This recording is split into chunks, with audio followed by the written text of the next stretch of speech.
So I wanted to shift quickly into decommissioning costs increasing because of these leaks. So there was also coverage in the Burlington Free Press about the escalation in the decommissioning costs at Connecticut Yankee due to the contamination of the site. The original estimate was in the $400 million to $500 million range for decommissioning Connecticut Yankee. The article reported an $870 million final price tag. Actually, we have data showing from the Citizens Advisory Board on decommissioning at Connecticut Yankee that the actual price tag ended up being $1.2 billion. So we're talking about a doubling or tripling of the decommissioning price tag because of What is the discrepancy? I'm not sure why the paper reported that figure, but we just spoke to someone with knowledge of the Citizen Advisory Board figure. So we can follow up on that and document it for you. I wanted to bring up this facility in Michigan, Big Rock Point Nuclear Power Plant, which has undergone complete decommissioning. The NRC has granted a greenfield, unrestricted release for reuse of the site. And the reason I bring it up is that Entergy Nuclear is now in charge of the high-level radioactive waste stored at this site. When they purchased the Palisades nuclear power plant from the same utility, Consumers Energy, they inherited this site as well. The decommissioning at Big Rock cost $366 million. This facility was only 67 megawatts electric, an order of magnitude smaller than Vermont Yankee. It operated for 35 years. So Vermont Yankee is operating at this point for 38 years, wants to go to 60 years, and is an order of magnitude bigger in size. Bill, the cost you mentioned is Big Rock decommissioning. Do they have to bring that back to the greenfield situation, or is that just to clean up the site of the plant? We have, they have declared it a greenfield, the NRC has, and what I wanted to mention is that there is still plutonium-239 in the drinking water at this site. They have declared this a greenfield site for unrestricted reuse. You could build a maternity ward there at this point. Under NRC regulations, they have plutonium in the groundwater and in the soil. They have never looked at, you can see how close Lake Michigan is. This facility discharged radioactivity into Lake Michigan via a discharge canal for 35 years of operations. The NRC did not require Consumers Energy to look at the sediments in the discharge canal or in Lake Michigan, because the company argued it was not their property and was not their problem. Unfortunately, and I wanted to congratulate the state of Vermont for being so engaged in this critical decision, the state of Michigan has been deafening in its silence on these issues, unfortunately. So the sediment of Lake Michigan is a big question mark. How much radioactivity is there? The state of Vermont for being engaged? I'm sorry, the legislature and the state in general, I think, is much more engaged than the state of Michigan. And I'm from Michigan, so I feel like I can say these things. We're disappointed in the state of Michigan for not coming up to the plate. Senator?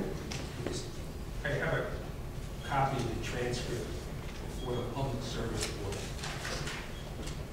on June 2nd, 2009, where the gentleman who owns the title of Vermont State Nuclear Engineer, who is not a nuclear engineer, testifies about decommissioning costs. And we quote from the transcript.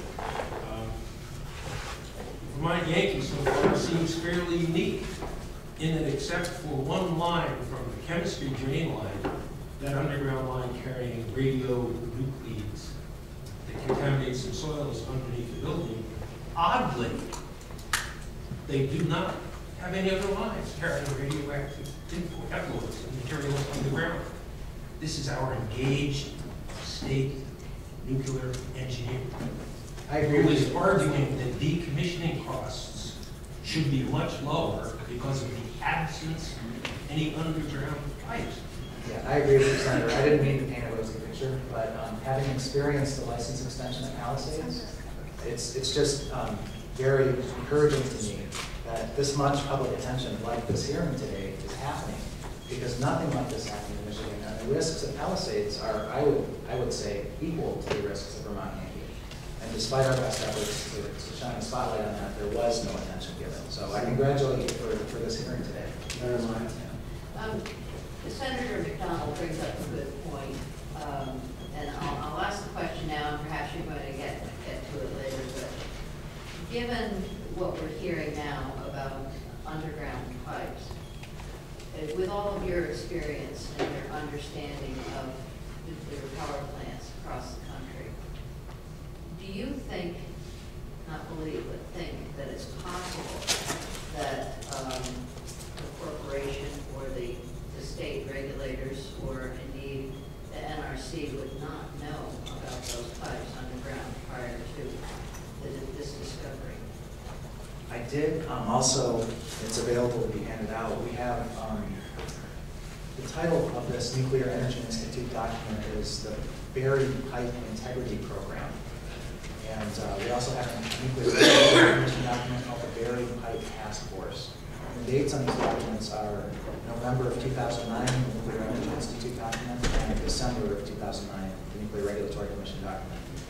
Because of the scandalous revelation beginning in Illinois in 2006 of major tritium releases in the groundwater, we're talking millions of gallons of tritiated water on the site at very high levels, again, sometimes in the millions of picocuries per liter being found.